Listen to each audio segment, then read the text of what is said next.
I was standing in front of the fridge when I heard the yell. "Don't even think about touching that food. My husband's family is coming over for dinner." I froze right there with the package of fresh cheese still in my hand. I looked back and saw my daughter Sarah standing in the kitchen doorway, her arms crossed, her eyes hard, her mouth pressed into a thin line I didn't recognize. I'd stocked that fridge just hours earlier. I'd spent almost $200 of my own money. I'd hauled those heavy bags from the car to the kitchen. At 69 years old, with my knees creaking every time I climb the stairs, with my back aching every morning when I get up. But I didn't say any of that. I just looked at her and waited for her to explain, for her to say it was a joke, for her to laugh and hug me like when she was a kid. But she didn't. "If my wife said it, that's how it'll be." The voice came from the hallway. It was Daniel, my son-in-law, the man my daughter chose to share her life with. Tall, always well-dressed, always with that smile that never reaches his eyes. He walked over and put his hand on Sarah's shoulder, a possessive gesture, like marking territory. I still had the cheese in my hand. "Mom, you heard right. I need you not to touch anything in the fridge. Nothing. My in-laws are coming in 2 hours, and I can't serve them just anything. This is important to me, her in-laws, her husband's family, more important than me. More important than the woman who gave birth to her, who fed her as a baby, who stayed up 1,000 nights when she had a fever, who sold her own jewelry to pay for her college." "I understand, honey." That's all I said, because something inside me broke right then. It wasn't a loud break, no explosion, no yelling. It was silent, like when a dry branch snaps, a barely noticeable crack, but final. I put the cheese back in the fridge, closed the door slowly, wiped my hands on my apron, and smiled. I smiled because right then I understood something. I understood that my daughter didn't see me as her mother anymore. She saw me as an obstacle, as someone extra, as someone to get rid of, and I smiled. Because I decided that if they were going to treat me like that, then I'd make my own choices too. I'm going to my room, enjoy the dinner. I walked to the stairs. I felt their eyes on my back, but I didn't turn around. I climbed each step with my back straight, head held high, even though inside everything was shaking. I got to my bedroom and closed the door. I sat on the edge of the bed, the same bed where I slept with my husband for 30 years, where I cried when he died 10 years ago, where I was left alone, completely alone, until Sarah convinced me to come live with her. "This is your home too, Mom. You'll always have a place with us." That's what she said 2 years ago, when I sold my little house to help her with the down payment on this one. When I put all my money into this property that was supposed to be for both of us, for the family, for us to have a place together. Lies. It was all lies. I got up and walked to the window. From there I could see the garden, the roses I planted myself, the little lemon tree I put in when I moved here, the herb pots I tend to every morning. I did all that. With my hands, with my effort. Downstairs I heard laughter, music, the doorbell. The in-laws had arrived. I heard Sarah greet them with that sweet voice she doesn't use with me anymore. I heard Daniel offer them drinks. I heard the clatter of plates, the clink of glasses, and I was upstairs, in my room, like a punished kid, like I'd done something wrong, but my only crime was buying the food they were enjoying now. I sat in my chair by the window, the one I brought from my old house, the only piece of furniture Sarah let me keep. We sold or gave away everything else, because she said this house had its own style, and my old things didn't match. I pulled my phone from my pocket, stared at it for a moment. Thought about calling my sister Linda, telling her what happened. But what would I say? That my own daughter banned me from eating in my own home. It would sound ridiculous, like I was exaggerating, like I was some dramatic old lady seeking attention.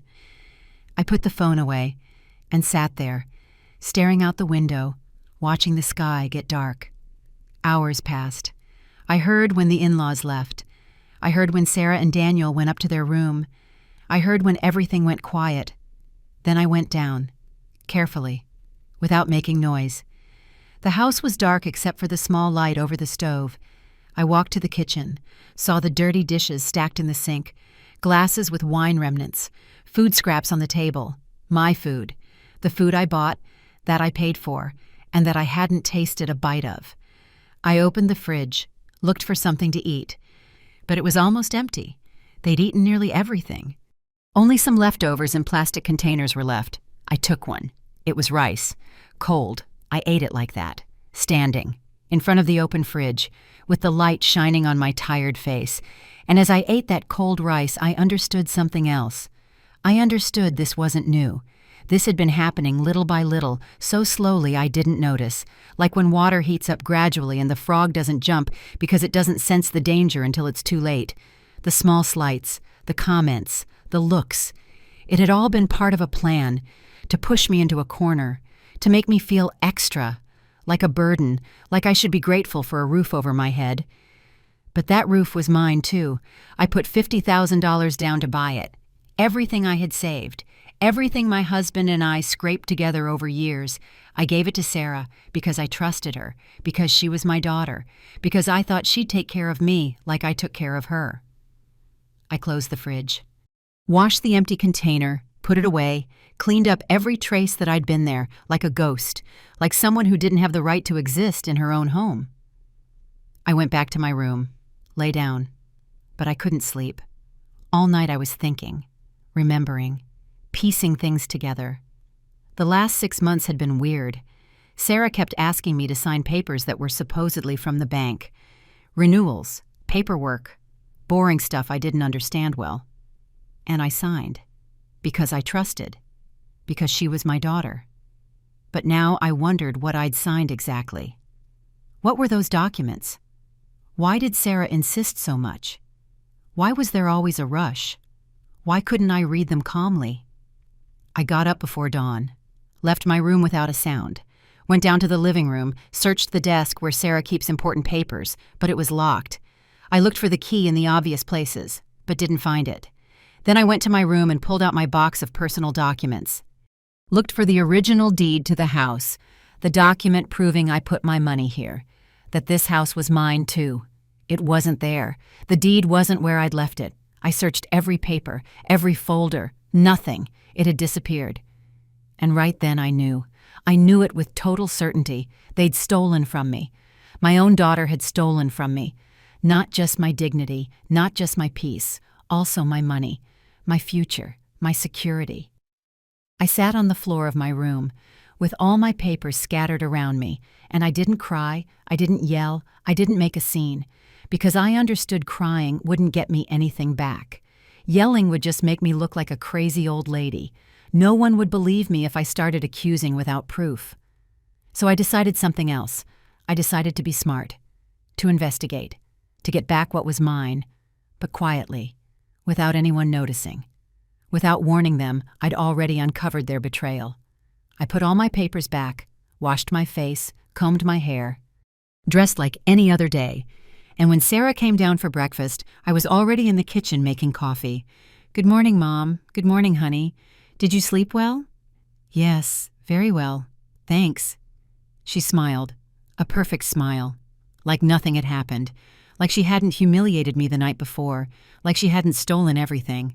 And I smiled too, because now I knew how to play her game, the game of silence, the game of patience, the game of waiting for the exact moment to act. I poured her coffee, made her favorite breakfast, asked about her plans for the day, acted like the perfect mother, like the submissive woman she wanted me to be. But inside I was already planning, already thinking every step, every move, how I'd get my life back, my house, my dignity. Because if I've learned anything in 69 years, it's that revenge is a dish best served cold, very cold, and I had all the time in the world to prepare it. There are moments in life where you wonder exactly when everything started to change. In what precise instant the person you loved turned into someone you don't recognize. I asked myself that question many times in the following days, and always came to the same conclusion. It had all started long before I wanted to admit. Sarah was born when I was 26. It was a tough pregnancy. I was on bed rest the last 4 months. My husband David worked double shifts at the factory to make up for my missed work. We were young. We had dreams. We had plans. And when she was born, everything seemed to make sense. She was a beautiful baby, with big dark eyes, with a smile that lit up any room. I took care of her like she was glass, fed her, bathed her, sang her lullabies my mom taught me. David adored her. He'd come home tired from work but always found energy to play with her, to make her laugh. I remember when she took her first steps. I was in the kitchen making dinner. She held onto the couch edge and pushed forward. She took 3 wobbly steps before falling on her butt. But she'd done it, and I cried with joy. I called David at work to tell him. He left early that day just to see her walk again. We were happy. We didn't have much money. We lived in a small 2-bedroom apartment. The furniture was old, the carpet worn, but it was our home. And that was enough. When Sarah turned 5, she started kindergarten. I got a part-time job at a bakery to help with expenses. David stayed at the factory. We worked hard, saved what we could, dreamed of buying a house someday, of giving Sarah everything we never had. She was a good student, brought home good grades, was in school plays, had friends. She was a normal, happy kid. Or so I thought. Because now looking back, I see things I didn't see then. Small details I ignored because I didn't want to see problems where I thought there weren't any. Like when she was 8 and I asked her to share her toys with the neighbor's daughter. She refused. She stashed all her toys in her room and locked the door. I thought it was just a phase, that all kids go through selfish stages. I talked to her, explained the importance of sharing. She nodded. But she never shared her stuff, or like when she was 12 and found $100 I'd hidden in a drawer for emergencies. She asked if she could buy a dress she'd seen in the store. I said no. That money was for something important. She got mad, didn't talk to me for 3 days, and when she finally did, it was like nothing happened. But the money was gone. I never found it, and she never mentioned it. I should have seen it then, should have paid more attention, but I was so busy working, so tired at the end of the day, so focused on surviving that I didn't notice the signs. David died when Sarah was 19, a massive heart attack at work. He collapsed mid-shift. By the time he got to the hospital, it was too late. I got the call at 3 in the afternoon. My life split in 2 that day, a before and an after. A world with David and a world without him. Sarah didn't cry at the funeral. That surprised me. She was serious, quiet, but dry-eyed. No tears. I asked if she was okay. She said yes, that she was just processing, that she'd cry later. But I never saw her cry for her dad. The next years were hard. David's life insurance was modest, enough to pay for the funeral and leave some savings. I kept working at the bakery, but now I also cleaned houses on weekends. I needed money for Sarah's college. She wanted to study business administration. It was an expensive major, but I was willing to do whatever it took. I sold David's tools, sold his car, sold some jewelry I'd kept, all to pay tuition, to buy her books, to give her money for transportation and food. I ate less, wore the same clothes for years, didn't buy anything unnecessary. Everything was for her. Everything. During college, Sarah only came home when she needed money. She'd call, say she had unexpected expenses, needed to pay for a project. There was a special fee, and I'd give her what she asked, no questions, no doubts, because she was my daughter, because I thought I was investing in her future. She graduated with honors. I was at the ceremony, proud, excited, crying with happiness. It had been worth it. All the sacrifice had been worth it, or so I thought. She got a job quickly, a big company, good salary. She told me now she'd take care of me, that it was her turn to care for me, that everything I'd done for her she'd pay back, multiplied. And I believed her, because I wanted to believe, because I needed to believe my sacrifice meant something. But months passed and nothing changed. She kept asking for money, for a course, for a work trip, for professional clothes, and I kept giving, because that's who I was, who I'd always been. The one who gives, who sacrifices, who puts everyone before herself. She met Daniel at work, introduced him to me 6 months after they started dating. He was polite, well-dressed, came from a family with money, worked at the same place as her, seemed like a good man. And I was happy for her, thought she'd finally found someone to make her happy. They got married the next year, a big wedding at a fancy venue with over 200 guests. I paid my share, $15,000 from my savings. Sarah said it was the least I could do, that the groom's family was paying way more, that she couldn't look bad, and I paid, even though those $15,000 represented years of work, years of sacrifice. At the wedding, she barely saw me. She was busy with her in-laws, with important guests. With me, she barely exchanged 2 words, introduced me as her mom and moved on, like I was just a requirement, an obligation, something to check off and be done. The first months of marriage, they lived in a small apartment. I'd visit on Sundays, bring food, clean a bit, help however I could, but I always felt extra, like an intrusion, like they'd prefer I didn't come. Then they started talking about buying a house. Daniel wanted something bigger, in a better neighborhood, but they didn't have enough for the down payment. They needed $50,000, and they looked at me. "Mom, you have savings, right? You could lend us for the house. We'd pay you back little by little, with interest if you want, and you could live with us. You wouldn't have to be alone anymore. It'd be perfect. A family again." That's what Sarah said. And I wanted to believe her, wanted to believe she was including me in her life, that she was giving me a place in her home, that she finally valued me. I sold my house, the little house David and I bought after years of saving, the house where we raised Sarah, where we were happy. I sold it. And gave her all the money, the full $50,000. She promised to put my name on the deed, promised the house would be ours, that I'd have my room, my space, that I'd always be welcome, and I signed everything they put in front of me, because I trusted, because she was my daughter. But now I understand that was my downfall, the exact moment I lost everything, where I stopped owning my own life, where I became an unwanted guest in what should have been my own home. The first months in the new house were okay. Sarah still kept up appearances, greeted me in the mornings, included me in some conversations, let me cook and help with home decisions. But there was something off, something I couldn't quite pinpoint, an invisible tension floating in the air every time I entered a room. Daniel worked late, came home tired and locked himself in his study. Sarah spent hours on her phone.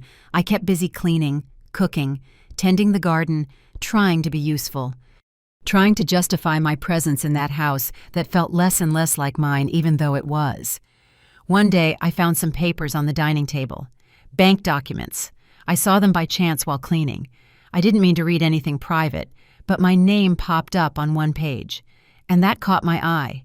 It was a document about the house mortgage. I read quickly, trying to understand. There were numbers, legal terms I didn't get well. But one thing was clear. My name wasn't on the deed as owner. It only showed up as a reference, as someone who'd contributed money, but not as owner. Something cold ran through me. I picked up the paper with shaky hands, read it again, slower, trying to find my name in the list of owners, but it wasn't. Only Sarah Johnson and Daniel Reyes, no one else. I heard footsteps on the stairs, quickly put the paper back and kept cleaning. Sarah came into the living room, looked at me with that expression she'd started using. That mix of annoyance and superiority. "What are you doing, Mom? Cleaning, honey. Just cleaning." She grabbed the papers from the table and left without another word. I stood there, rag in hand, heart racing, with 1,000 questions in my head. That night I couldn't sleep, kept turning over what I'd seen. Maybe I'd misunderstood. Maybe my name was in other documents. In the original deed, Sarah had promised to include me, that the house would be ours. She wouldn't lie to me. She couldn't lie to me, but the doubt was planted. And like a weed, it started to grow, to spread, to poison every thought. The next days I started paying more attention, noticing things I'd overlooked before, like the time Sarah asked me to sign papers without letting me read them well, said they were bank stuff, renewals, boring things not worth reviewing, and I signed, trusting, because she was my daughter. But now those signatures haunted me. What had I signed exactly? What were those documents? Why always in a hurry? Why couldn't I take my time to read? One afternoon while Sarah was at work, I searched the desk in the living room. I needed to find the house deed. needed to see my name there, needed to confirm everything was okay, that I was just being paranoid. But the desk was locked. I looked for the key in obvious spots. Kitchen drawer, bookshelf, entry shelf, nothing, no key. I tried opening it with a paperclip, with a hairpin, but it didn't work. The desk stayed locked, keeping its secrets, protecting them from me. Then I remembered I had my own copy of documents. When I sold my house, I kept everything in a special box. Important papers, my marriage certificate with David, his death certificate, payment receipts, and supposedly the deed to this house, the proof I'd put my money here. I went up to my room, pulled the box from under my bed, opened it with shaky hands, searched through all the papers. Checked every document, every folder, every envelope. The deed wasn't there. It just wasn't where I'd left it. In its place was a receipt, a proof I'd transferred $50,000 to Sarah's account. But nothing else. No document proving my ownership of the house. I sat on the floor, with all the papers scattered around me, trying to remember, when was the last time I saw that deed? Where had I put it? Who else had access to my room? And then I got it. Sarah had a key to my room. I'd given it to her myself, so she could clean when I wasn't there, use the bathroom if hers was occupied. I never thought she'd use it to steal from me, but now it was obvious. She'd come in, searched my things, taken the only document that protected me, and destroyed it, or hidden it, or whatever she did with it. I put all the papers back in the box, closed it, hid it in a different spot, in the back of my closet, behind old boxes, where no one would think to look. That night, Sarah came home late from work, carrying a bag from an expensive store, new clothes, shoes, things that cost hundreds of dollars. I saw her unpack everything in her room, removing tags, trying on in front of the mirror, happy, carefree. And I thought about my $50,000, how that money represented years of my life, years of work, of sacrifice, of getting up early and going to bed late, of eating little to save more, of buying nothing, of living with the bare minimum, all for security, for something of my own, to not be a burden to anyone.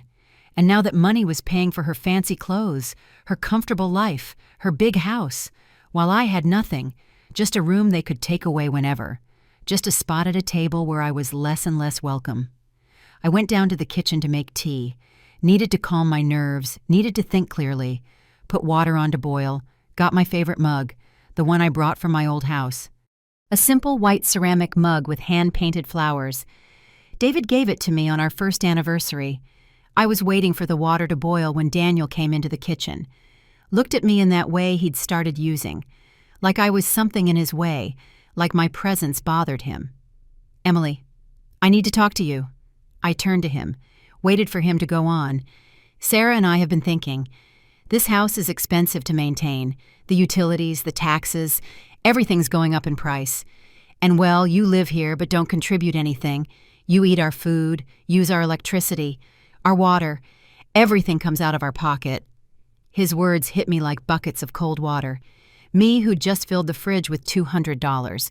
Me who cleaned the whole house, who cooked, who tended the garden, who did everything I could to not be a burden. But I didn't say any of that, just looked at him, waiting for him to finish. "So we think it would be fair if you paid something. Monthly rent, not much, not just $500 to help with expenses. It's the minimum, really. Any room in this neighborhood costs double. $500. For living in the house I helped buy, in the house where I put all my money, in the house that was supposed to be mine too." "Sure, Daniel. I'll think about it. There's not much to think about, Emily. It's starting next month. Sarah will give you the details." He poured himself a glass of water, drank it slowly, watching me, like waiting for me to say something, to protest, to refuse. But I stayed quiet, still, with my empty mug in my hands. When he left, I turned off the stove. I didn't want tea anymore, didn't want anything, just wanted to go to my room, lock myself in, process everything that was happening. I climbed the stairs, each step heavier than the last, entered my room, closed the door, sat on my bed.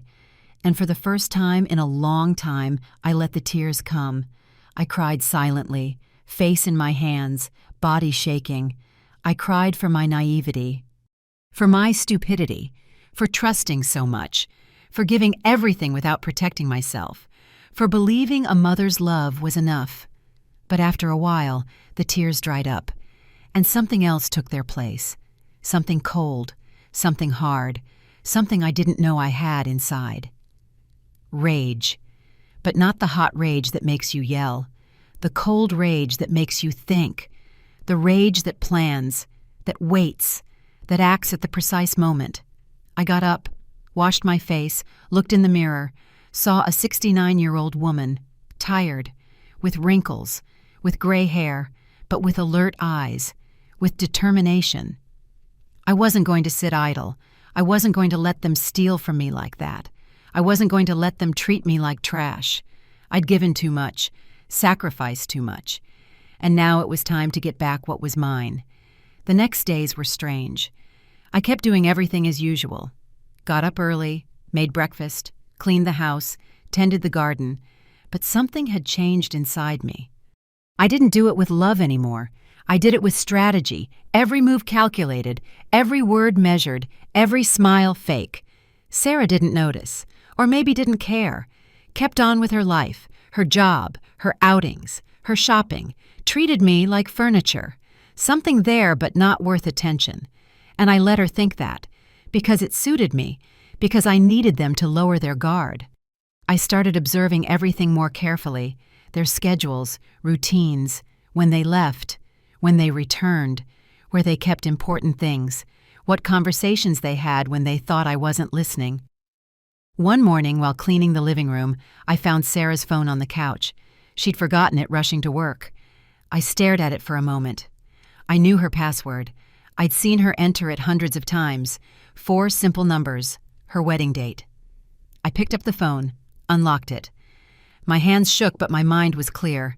I went to her messages, searched conversations with Daniel. With her friends, with her in-laws.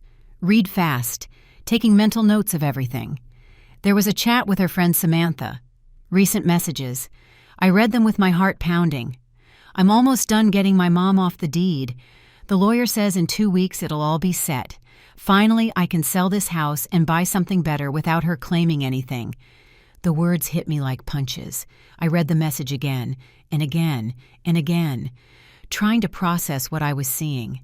She hadn't just taken me off the deed, she planned to sell the house I helped buy, and buy another where I'd have no rights. I kept reading. There were more messages, from weeks back. My mom is so naive. She signs everything I put in front of her. Doesn't even read. Now just one more document and done. Problem solved. Problem. I was a problem to her, her own mother, the woman who gave birth to her, who raised her, who sacrificed her whole life for her, was just a problem to solve. I took photos of all the messages with my own phone. My hands shook so much some came out blurry, but I took several of each. I needed proof, needed to document everything. There was another chat with someone named Leo Thompson, a name I didn't recognize. I opened the conversation. Mrs. Johnson, as I told you last week, we processed the documents you brought. Your mother signed the waiver of rights on the property. Everything's in order.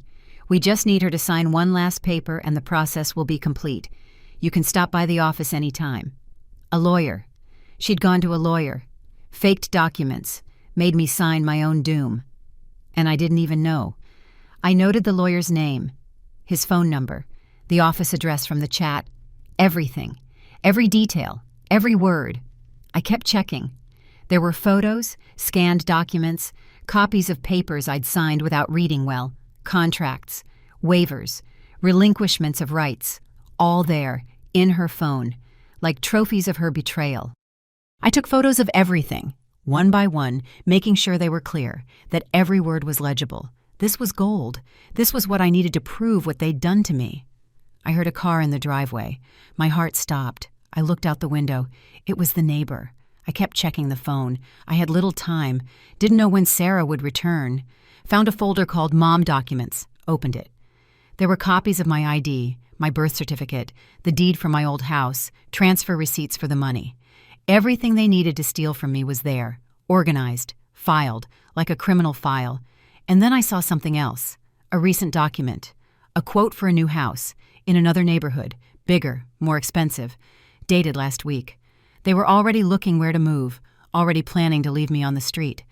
I took photos of everything, then deleted the call and message history so she wouldn't know I'd been in her phone, left it exactly where I found it, same angle, same position, went up to my room, closed the door, sat on the bed, connected my phone to my old computer, the one I brought from my previous house, transferred all the photos, saved them in a hidden folder, made copies on a USB drive I had stashed, couldn't risk losing that evidence.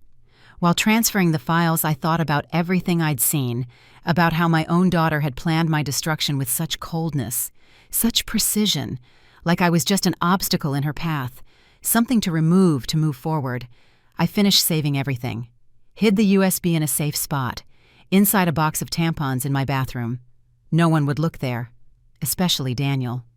I went down to the kitchen, put water on to boil, get ready. My hands weren't shaking anymore. My mind was strangely calm. Now I knew exactly what I was fighting against, knew how deep the betrayal was, and that gave me power, because knowledge is power, and now I had both. That afternoon, when Sarah got home from work, she was upset, searching for something desperately. "Mom, have you seen my phone?" "No, honey. Where did you leave it?" "I don't know. I had it this morning, but I can't find it." I helped her look. We checked the living room, the kitchen, her room. I acted worried, supportive, like the perfect mom she thought I still was. Here it is. It was between the couch cushions. She took it with relief, quickly checked her messages, her calls. Everything seemed fine. She suspected nothing. Why would she? I was just her naive mom, the dumb old lady who signed whatever was put in front of her. "Thanks, Mom." "No problem, honey." She went to her room. I stayed in the living room, looking out the window, watching the sky get dark. But I didn't feel lost anymore, didn't feel like a victim. Now I knew exactly what to do. The next days I spent investigating, searched online for the lawyer Leo Thompson, found his website. His office was half an hour away.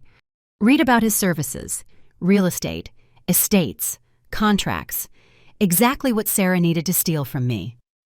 I also searched for info on my rights, on what I could do if someone tricked me into signing documents, read legal articles, forums, testimonies from others who'd been through similar situations, took notes, saved links, prepared. One afternoon while Sarah and Daniel were at work, I went to the bank, the same bank where we'd done the house mortgage, asked to speak with an executive. A young woman about 30 attended me with a professional smile. "Good morning, ma'am. How can I help you? I need info on a property. I'm a co-owner, but I don't have copies of the documents. Want to know how to get them?" She asked for my ID. I gave it. She typed something on her computer. Frowned. "Mrs. Thompson, according to our records, you don't appear as owner of any property. That's impossible. I put $50,000 toward the down payment on a house. I have the transfer receipt." I showed her the receipt I'd kept. She reviewed it, typed more on her computer. "I see the transfer here, but it was made to Sarah Johnson's name, not as part of a co-ownership contract. It was a gift, a donation." "So you have no rights over the property." Her words confirmed my worst fears. They'd tricked me from the start. Never intended to put me on the deed. It was all a plan to take my money. "Is there anything I can do?" "You'd have to consult a lawyer, ma'am. We only handle the financial part, but if you signed documents waiving your rights, it'll be hard to recover anything." I thanked her, left the bank, walked to a bench in the nearby park, sat down, breathed deep. The cold air filled my lungs, cleared my mind. Now I knew 3 things for sure. First, they'd legally stolen from me. Second, I had proof of the conspiracy. Third, I needed a lawyer, a good one not on Sarah's side. I pulled out my phone, searched for lawyers specializing in family fraud, found several. Read reviews, compared prices, noted numbers. I'd call the next day, because now I wasn't alone in this. Now I had information, had proof, had a plan. I walked home slowly, thinking every step, every move. Sarah and Daniel weren't home yet. The house was empty, silent, like a stage waiting for the play to start. And I was ready, ready to act, ready to get back what was mine, ready to show them they'd underestimated the wrong person. The next day I waited for Sarah and Daniel to leave for work, dressed carefully, chose my best clothes, a simple but presentable dress, combed my hair, put on light makeup, wanted to look respectable, trustworthy, like someone who should be believed. Took my purse, put in all the proof I'd gathered, printed photos, receipts, the USB with all the info from Sarah's phone, all organized in a folder, left the house and walked to the bus stop. The ride downtown took 40 minutes. I looked out the window the whole way, watching streets pass, buildings, people busy with their lives, and thought about how my life had come to this, how I'd gone from having my own house to begging for justice. The lawyer's office I'd found was in an old building. I climbed stairs to the 3rd floor. My knees complained with each step, but I kept going, because this was important. This was my future. I knocked on the door. A secretary greeted me. I explained I needed an urgent legal consultation. She made me wait in a small room. There were old magazines on a table, cheap pictures on the walls, but the place looked clean, organized, professional. After 20 minutes, they called me. I entered an office where a man about 50 waited. Gray hair, glasses, simple suit. He offered me a seat with a kind gesture. "Mrs. Thompson, I'm attorney Mike O'Brien. Tell me what brings you here." And I told him. Everything, from the beginning.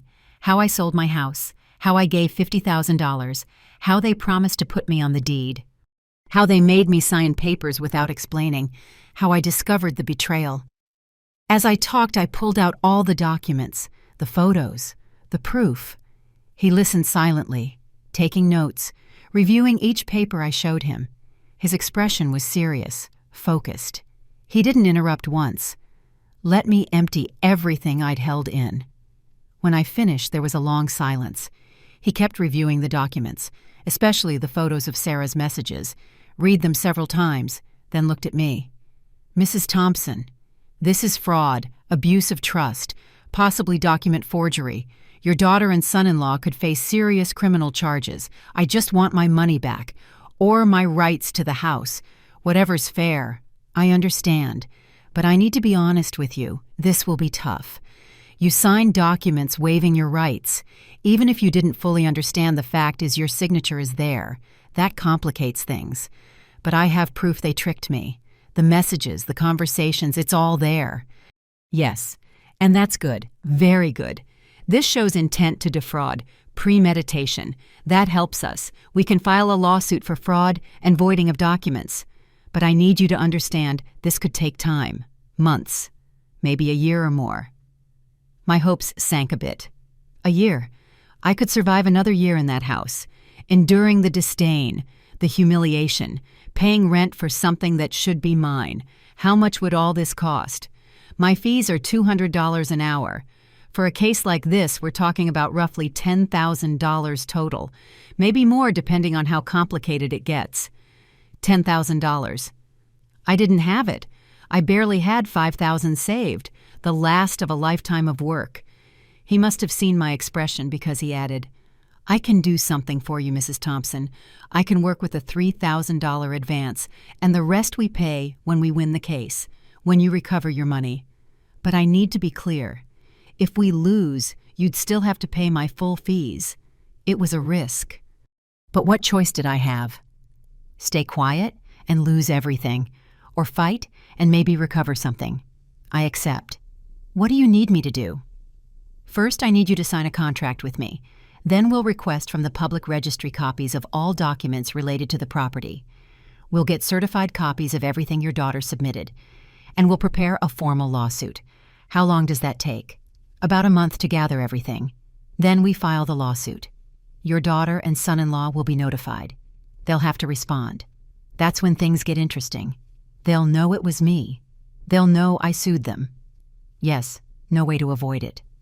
But Mrs. Thompson, you have the right to defend yourself, to fight for what's yours. Don't let fear stop you now. He was right. I'd come this far. I'd uncovered the truth. I had the proof. I couldn't back down now. I signed the contract, gave him a check for $3,000, almost everything I had in the bank. He gave me copies of everything, explained the next steps, said he'd keep me informed of every progress.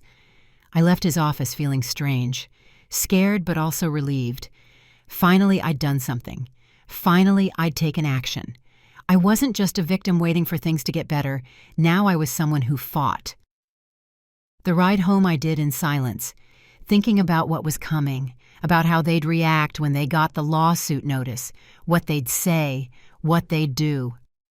I got home before them, changed clothes, hid all my documents in the secret spot, started making dinner like nothing happened, like it was a normal day. When they arrived, I greeted them as usual. Sarah barely looked at me. Daniel didn't even respond to my greeting. We ate in silence, each in our own world, and I watched, stored every detail, every gesture of disdain, every moment of humiliation, because all that gave me more strength to keep going. The next days were waiting. Attorney O'Brien called every week to update me. He'd requested the documents from the public registry, was reviewing everything, preparing the legal strategy, asked for patience. Meanwhile, I kept documenting everything at home, every time Sarah treated me badly, every comment, every slight. I started recording conversations on my phone, carefully, without them noticing. Didn't know if they'd be legal, but wanted everything on record. One day, a certified envelope came in the mail. It was from the public registry, documents the lawyer had requested. I took it before anyone saw, hid it in my room. That night, I opened it with shaky hands. Inside were copies of everything. The house deed only with Sarah and Daniel's names. The documents I'd signed waiving rights I didn't even know I had. All there, in black and white. Proof of my naivety, of my stupidity, of how they'd used me. But there was more. Inconsistencies. Dates that didn't match. Signatures that looked different. The lawyer had marked several points with sticky notes. "This is useful. We can use this. Possible forgery." I felt a spark of hope. Maybe there was a chance. Maybe I could win this. 3 more weeks passed. Attorney O'Brien called me to his office. When I arrived, he had everything ready on his desk, a stack of organized papers, legal documents, the lawsuit ready. "Mrs. Thompson, we're ready.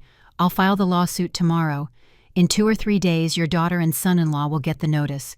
I want you to be prepared for their reaction. It won't be pleasant." "I know. I'm ready. I also need to warn you. They might try to intimidate you, pressure you to drop the lawsuit, threaten to kick you out. If that happens, call me immediately. We have legal resources to protect you." I thanked him.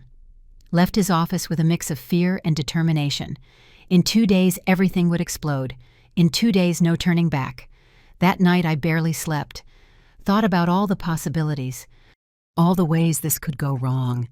But also thought about justice, about getting my dignity back, about showing them they couldn't just steal from me and get away with it. The attorney filed the lawsuit on a Friday. Called to confirm. "It's done, Mrs. Thompson. Now we just wait." The weekend was endless. Every time the doorbell rang, my heart raced. But nothing happened. Sarah and Daniel went on with their normal lives, oblivious to what was coming.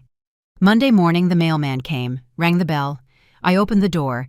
He had 2 certified envelopes, one for Sarah Johnson, another for Daniel Reyes, lawsuit for fraud and voiding of documents. I signed for them, took the envelopes, stared at them for a long moment. This was the moment, the point of no return. I could hide them, throw them away, pretend they never came, or leave them where Sarah would find them, and face the consequences. I left them on the dining table, in a visible spot, where they couldn't be missed, and went up to my room to wait, to prepare for the storm coming. Sarah got home from work at 6 in the evening. I heard her open the door, heard her steps in the entry, and then heard the silence, that heavy silence right before an explosion. "Mom, come down right now." Her voice sounded different, tense, furious. But there was something else, fear maybe, or panic. I got up from my bed, breathed deep, and went down the stairs. She was standing in the living room, with the opened envelope in one hand, the lawsuit papers in the other, her face red, eyes shining with rage. Daniel was next to her, holding his own envelope, looking at me with pure hate. "What is this? What the hell is this, Mom?" She said each word slowly, like trying to control herself, like about to burst. "It's a lawsuit. For fraud. For stealing my money and my rights to this house. Stealing from you. We didn't steal anything. You gave us that money. You signed all the documents. Everything was legal. You tricked me, made me sign things without telling me what they were, promised this house would be mine too, and lied. You're crazy. You're completely crazy, you old woman. No one forced you. You wanted to help. And now you come with this." "I have proof, Sarah. Messages. Conversations. Everything where you plan to sell this house and leave me on the street. Where you tell your friends I'm a problem. That you're getting me off the deed." Her face changed. Color drained for a moment. Looked at me with what might have been fear, but quickly masked it with more rage. "You checked my phone. Went through my private stuff. That's invasion of privacy, Mom. That's a crime. And stealing from your mother isn't. Tricking her, making her sign fake documents, taking everything she has. That's fine according to you." Daniel stepped closer, his face hard, threatening. He stood very close to me, trying to intimidate with his height. "Listen well, Emily. You're dropping this lawsuit right now. Or you're out of this house today, tonight, with nothing. See where you'll live. See who takes you in. I'm not going anywhere. This house is mine too. I put my money here, and I'll fight until I get it back. Your money. That money was a gift. Help. No one forced you to give it. And now you claim like we're thieves. You're ungrateful. After everything we've done for you, what you've done for me, you have me paying rent in my own house, ban me from eating food I buy, treat me like trash. That's what you've done for me." Sarah laughed, a bitter laugh. "No humor. You know what, Mom? Do what you want. Sue us. Fight all you want. But I warn you, you won't win. We have better lawyers than yours. We have money. We have time. And in the end, when you lose, you'll be left with nothing. No house, no money, no dignity. I have no dignity left. You took it. But I'll get everything else back, even if it's the last thing I do. Go to your room. I don't want to see you. You disgust me." Her words hurt, but I didn't show it, kept my face serious, back straight, and climbed the stairs without looking back. That night I heard them call the lawyer Leo Thompson, heard fragments of the conversation through the walls. They were scared, worried. The lawyer was saying something they didn't like. I heard Sarah yell, Daniel curse. I stayed awake late, listening, mentally documenting everything. This was just the beginning. I knew they'd try something more, something worse, and I had to be prepared. The next days were tense. Sarah and Daniel barely spoke to me. When they did, it was to insult me, to remind me I was ungrateful, a traitor, a bad mother. But while they attacked me, I noticed something interesting. Sarah kept posting on her social media, photos at fancy restaurants, at spas, at clothing stores, smiling, posing, acting like her life was perfect, buying peace for my soul. Sometimes you have to distance yourself from negativity to shine. That was one of her posts, with a photo of her sipping wine at a fancy place, 120 likes, comments from her friends saying how strong she was, how inspiring, how brave. And I thought about the irony, about how the negativity she mentioned was me, her mother, the woman who sacrificed everything for her. Now negativity to distance from. But I kept watching, kept taking screenshots of every post, every comment, every show of her luxury life paid with my money. One afternoon while they were out, Attorney O'Brien called. "Mrs. Thompson, I have news. Your daughter's lawyer filed a response to our lawsuit. They deny everything. Say you gave the money voluntarily as a gift, that you signed all documents knowingly, that now you're regretting and want back what you gifted. It was expected." What next? Now comes the evidence presentation phase. Both sides submit everything we have. Documents, testimonies, evidence. Then the judge decides if there's enough case for trial. How long does that take? 3 or 4 months minimum. But Mrs. Thompson, I have to tell you something important. Your daughter's lawyer contacted me, wants to negotiate an out-of-court settlement. What kind of settlement they offer to give back $20,000 in exchange for dropping the lawsuit and signing a document waiving any future rights to the property. $20,000 of the $50,000 I put in. Not even half. Exactly.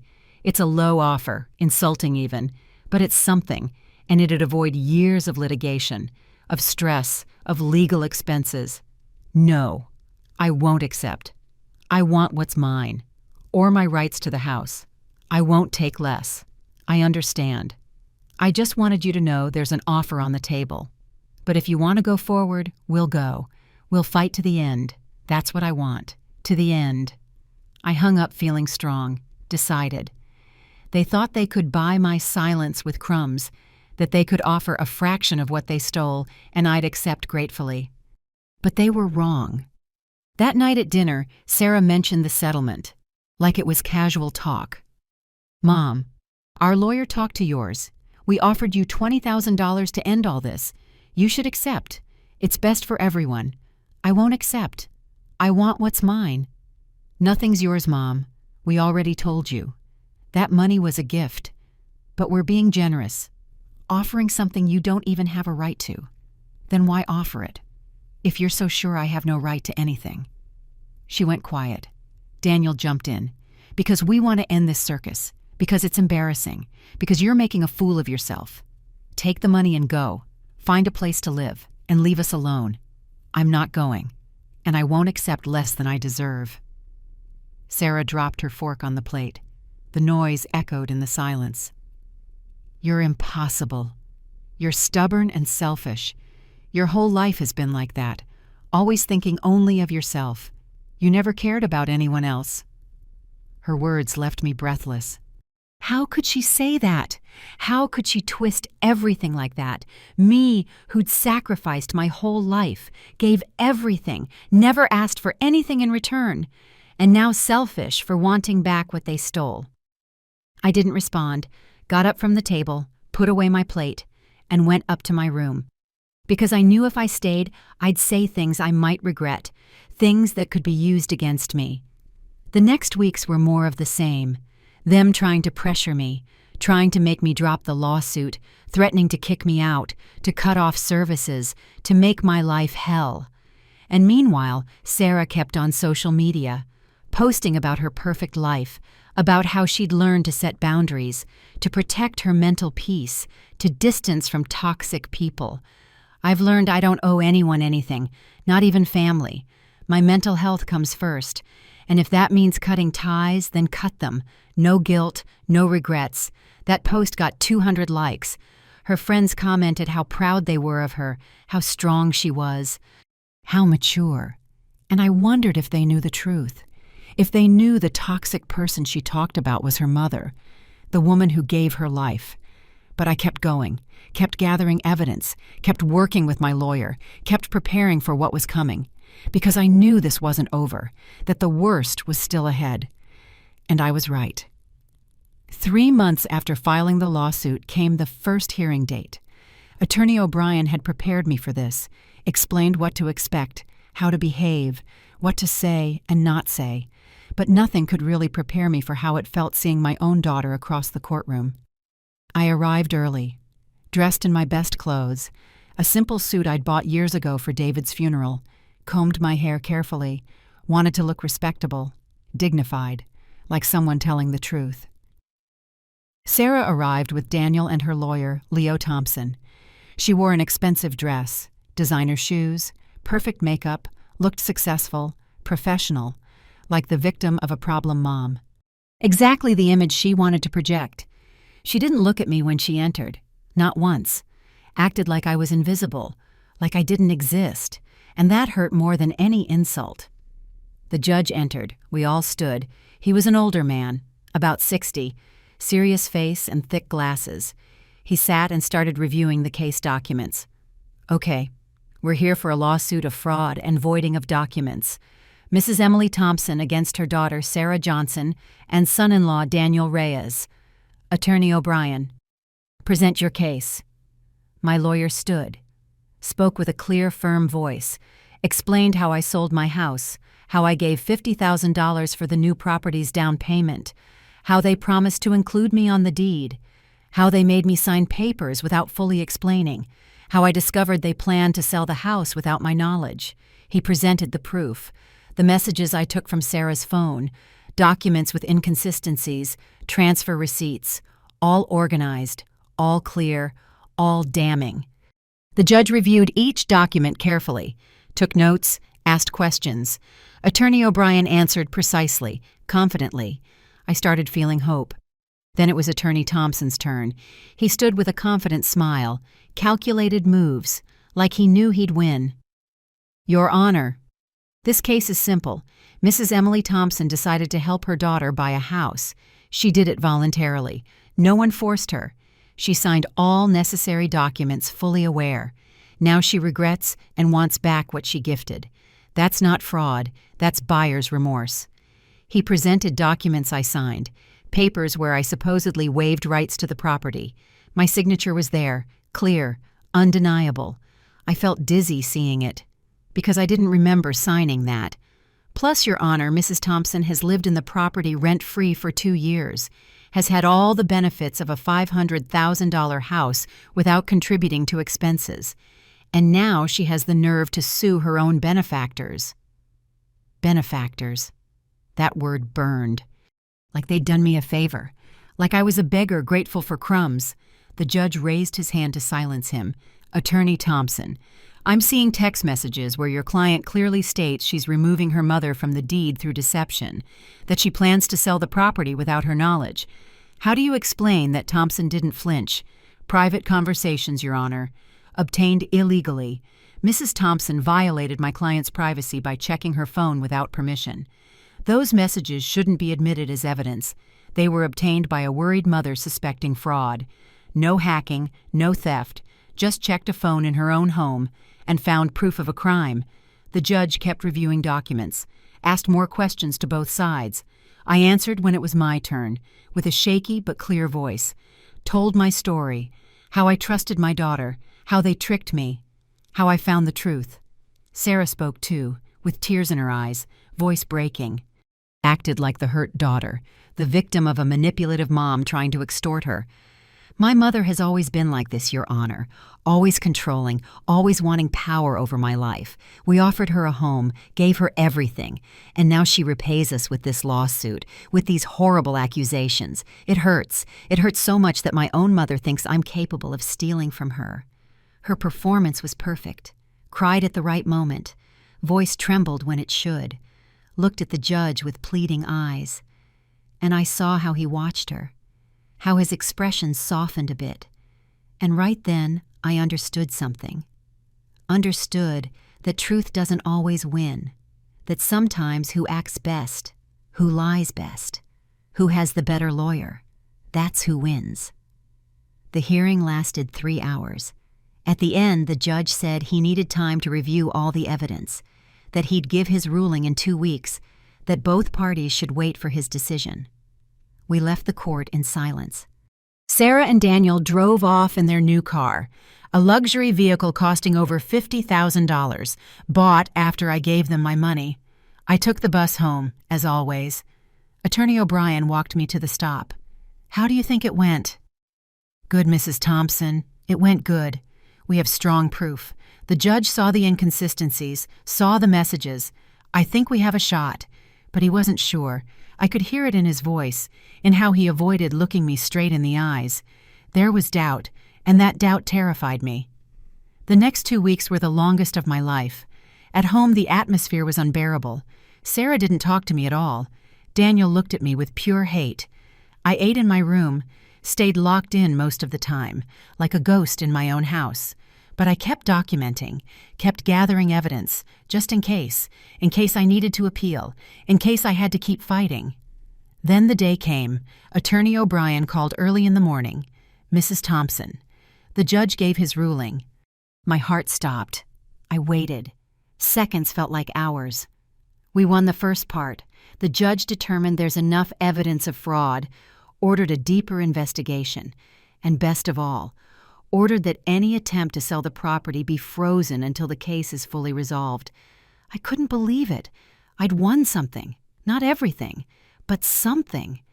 The judge believed me, had seen the truth. What does that mean exactly? It means your daughter can't sell the house, can't make any moves with the property without court approval, and it means we're going to full trial. That's where we'll fight for voiding the documents and getting your money back."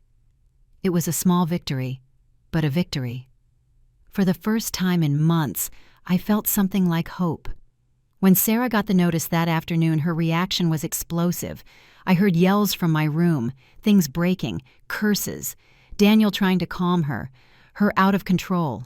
I went down the stairs, needed to see her face. Needed to see the moment she realized she wouldn't get away so easily. She was in the living room. Papers scattered everywhere, face red, fists clenched. "This is your fault. All this is your fault. Now we can't sell. Can't do anything with this house because of you. It's my house too. I put my money here, and I won't let you sell it without me getting back what's mine. I hate you. I hate you so much. I wish you'd never come live here. I wish you'd stayed in your old house and left us alone. I did stay in my house. You convinced me to sell it. You asked for the money. You promised this would be my house too, and lied. So don't come at me saying it's my fault. Get out. Get out now. I don't want you here. I'm not going. The judge ordered you can't touch this property. That includes kicking me out. So I'm staying, and I'll stay until this is resolved." I went up the stairs before she could respond, entered my room, locked the door. And for the first time in months, I let myself smile. I'd landed the first real blow. I'd shown I wouldn't give up, that I wouldn't let them trample me. And though there was still a long way, though the fight was just starting, I'd won this battle, and that was enough for now, enough to keep going, enough to keep fighting, enough to believe that maybe, just maybe, justice existed. I sat on my bed, pulled out my phone, and texted Attorney O'Brien, "Thanks. Please, don't give up, Mrs. Thompson. We're just starting, and we're going to win." And I believed him, because I had no other choice, because I'd come too far to back down, because my dignity, my future, my life, everything depended on this, and I wouldn't fail. Not now. Not after everything I'd been through. Not after finding the strength I didn't know I had. This was my fight, and I'd win it, no matter the cost. The next months were a silent war. Sarah and Daniel couldn't kick me out by judge's order. Couldn't sell the house. They were stuck with me as much as I was stuck with them. And that drove them crazy. They started with small tactics, petty ones, like stopping buying things I used. My favorite coffee, my brand of bread. Said if I wanted those, pay for them myself. And I did. Without complaining, without giving them the satisfaction of seeing me upset. They cut the internet to my room, said it was to save, but theirs kept working fine. I went to the public library to use computers when I needed. I adapted. They changed locks on some house areas, the basement, the garage, the study, like marking territory, like saying you don't belong here. And I let them. Because those small battles didn't matter. The big war wasn't over. But while they played those childish games, I kept gathering evidence, documenting everything, every act of hostility, every attempt to make my life hell. Everything was recorded. Everything helped. Attorney O'Brien worked the case, filed more documents, more proof, got testimonies from neighbors confirming I lived there, that I took care of the house, that I'd put money into the property. 6 months after the first hearing came the full trial date. This time it'd be final. The judge would decide if the documents I signed were valid or if I'd been frauded. Decide if I got my money back or lost everything. The night before, I couldn't sleep. Stared at the ceiling, thinking all possibilities. What I'd do if I won. What if I lost? How my life had come to this.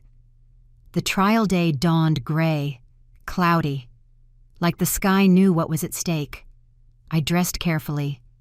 The same suit from the first hearing. My hands shook buttoning it. The courtroom was fuller this time, more people, more witnesses. The case had drawn attention, a mother suing her daughter, a family betrayal story, the kind people find fascinating in a morbid way.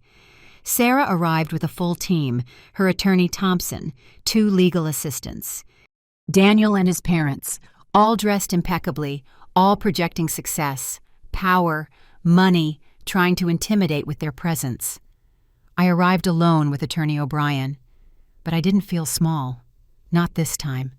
Because I knew truth was on my side, and that was worth more than all their money. The trial lasted 2 full days.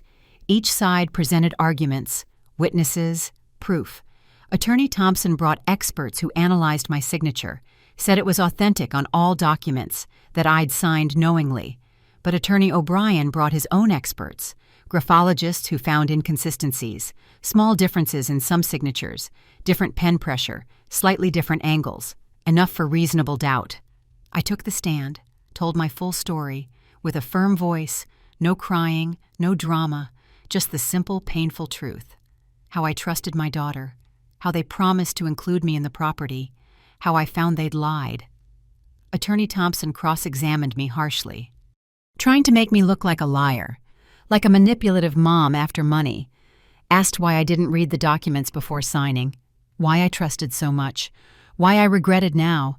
I don't regret trusting. I regret trusting the wrong people. A mother shouldn't have to read fine print when her daughter asks for help. A mother should trust her own daughter won't steal from her. My answer hung in the courtroom silence. I saw some jurors nod slightly, saw the judge note my words. Then it was Sarah's turn. She took the stand in her expensive dress, perfect makeup, prepared performance.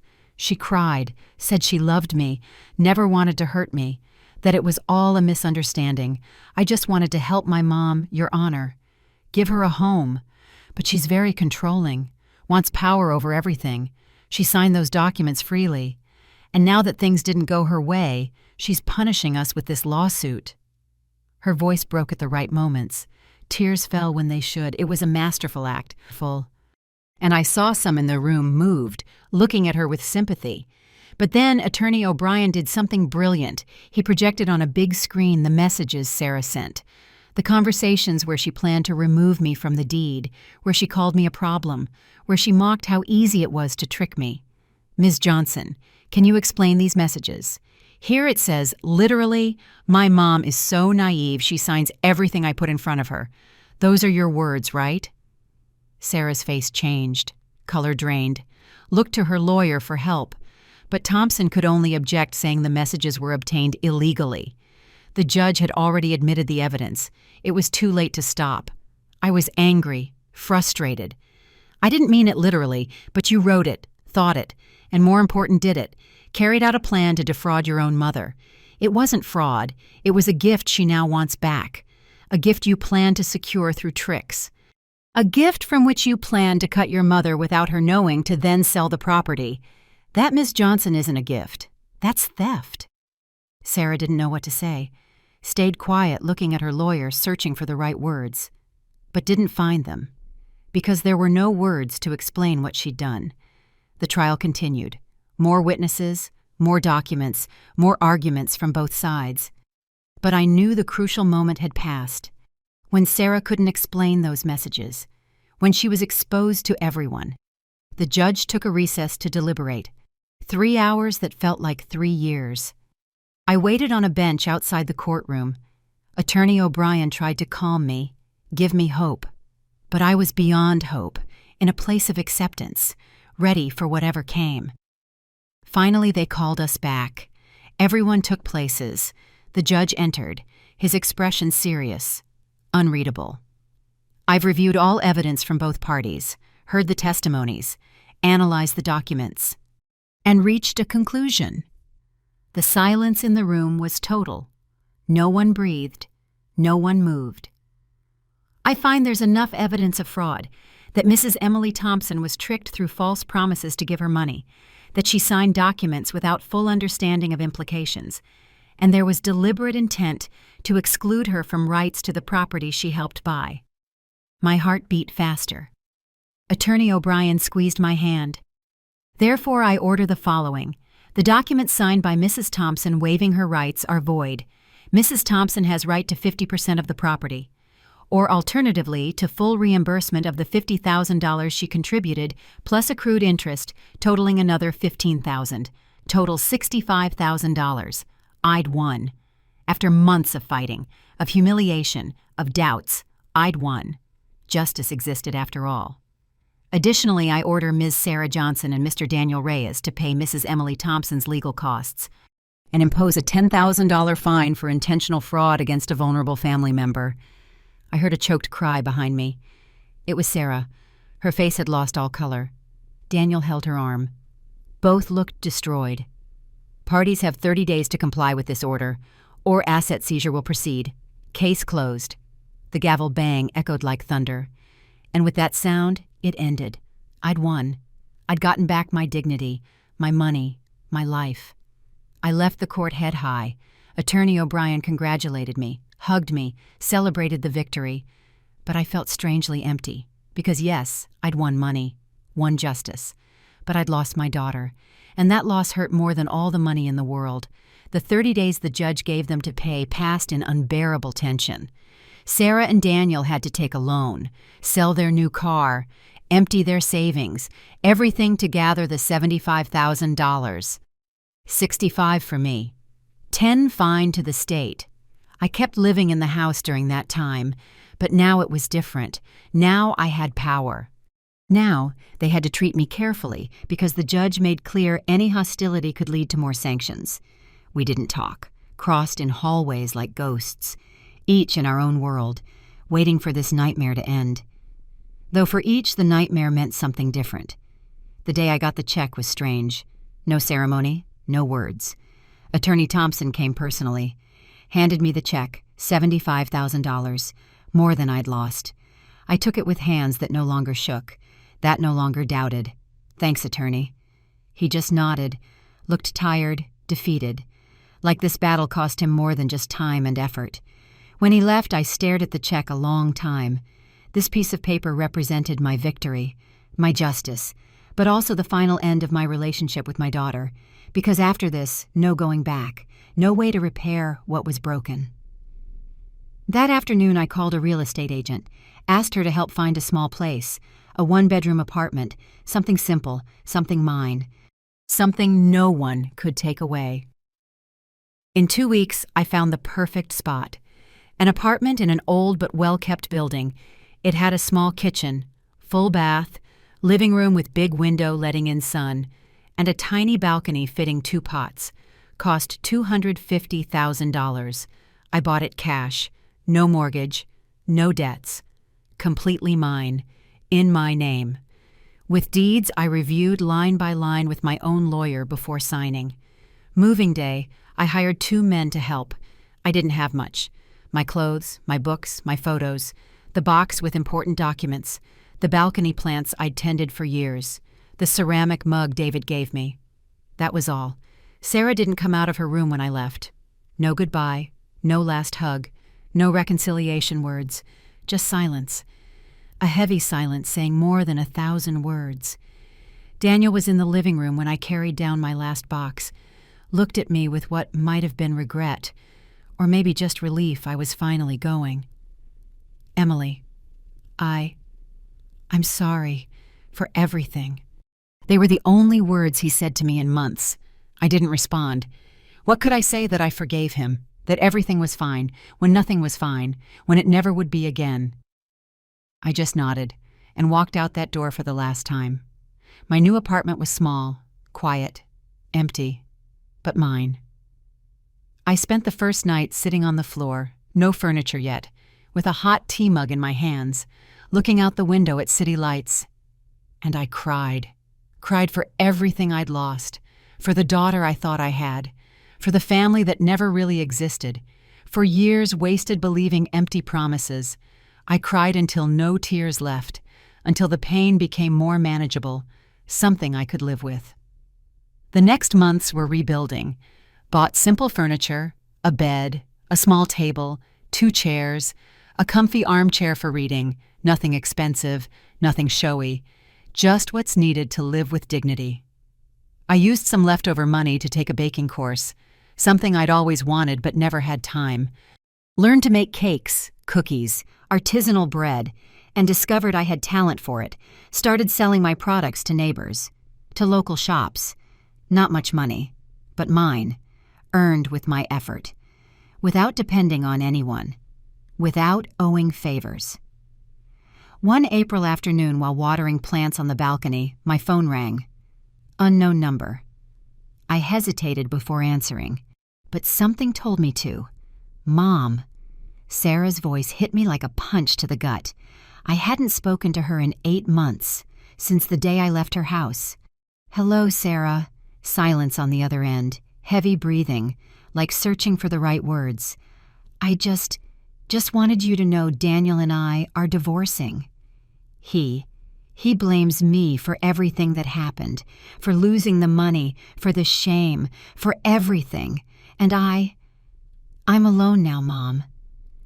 Everyone turned their back on me. Her voice broke. She started crying. And part of me, that part that's always her mother, wanted to comfort her, wanted to say everything would be okay. That I forgave her, that we could start over. But another part of me, the part that was betrayed, stolen from, humiliated, that part stayed firm. I'm sorry for what you're going through, Sarah. I really am. But I can't be your support now, not after everything. But you're my mom. You're all I have. And you were my daughter. You were all I had.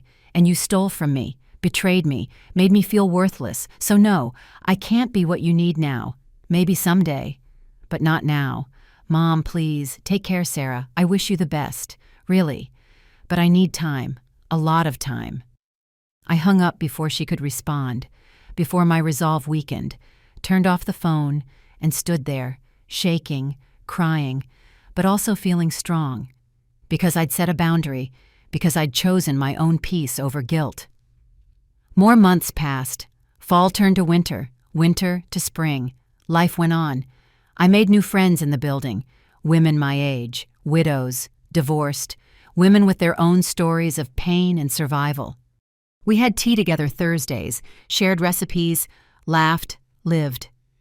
One April afternoon on my balcony watering plants, I saw something that made me smile. One of the succulents I'd brought from Sarah's house had bloomed. A small flower, pink, delicate. It survived the transplant, the change, and now bloomed more beautiful than before. And I realized I was like that plant. They'd uprooted me from where I thought was home, hurt me, almost destroyed me. But I survived, adapted, and now I was blooming again, in my own space, on my own ground, at my own pace. That night I made a simple dinner, vegetable soup, homemade bread, herbal tea, sat at my small table by the window, ate slowly, savoring each bite, grateful for each moment of peace. I didn't have much. No big house, no perfect family, no dreams I once imagined, but I had something better, my dignity, my peace, my freedom, and the satisfaction of knowing I didn't stay silent, didn't let them trample me, that I fought for what was mine. Before bed, I wrote lines in my journal, something I'd started as therapy, and wrote the most important truth I'd learned in all this. I didn't win by yelling louder. I won by proving the truth. I didn't stoop to their level, didn't fill with hate, just presented the facts, and that hurt more than any insult. That's my victory, not becoming what they were to me, not losing my essence in recovering my life. I closed the journal, turned off the light, and lay in my bed, in my apartment, in my home, and for the first time in years slept deeply. No nightmares, no fears, just peace, because I'd closed that door. Not for revenge, not for hate, but for love. Self-love. The kind of love I'd forgotten I deserved. The kind no daughter, no son-in-law, no false promise could take away. And that was enough. More than enough. It was everything.